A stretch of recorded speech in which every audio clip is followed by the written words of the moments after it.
Hello friends, আপনারা দেখছেন টোটকা নিউজ। আজকের এই ভিডিওর মাধ্যমে আমরা দেখে নেব 10 নং কুমারগ্রাম বিধানসভাতে মোট ভোটার সংখ্যা কত আছে, গ্রামে এবং শহরে কতজন ভোটার বাস করে, এই বিধানসভাতে এসসি এসটি ও মুসলিম ভোটার কতজন আছে। তাছাড়াও আমরা দেখে নেব এই বিধানসভাতে 2021 বিধানসভা ও 2024 লোকসভা ভোটে কেমন ফলাফল হয়েছিল।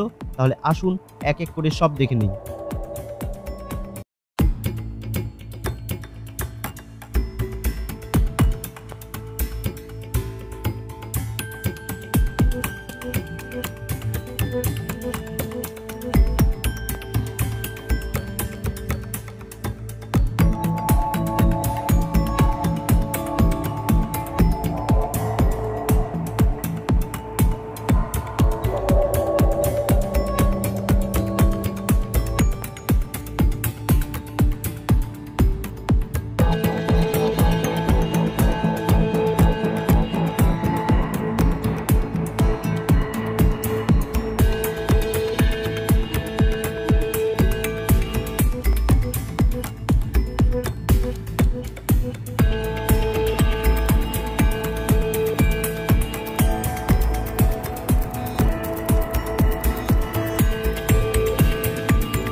হ্যালো ফ্রেন্ডস, আপনাদের কাছে একটা ছোট্ট রিকোয়েস্ট, আপনারা প্লিজ আমার এই চ্যানেলটিকে সাবস্ক্রাইব করে রাখুন, যাতে আপনি আমার পরবর্তী ভিডিওটি পেতে কোনো রকম অসুবিধা না হয়।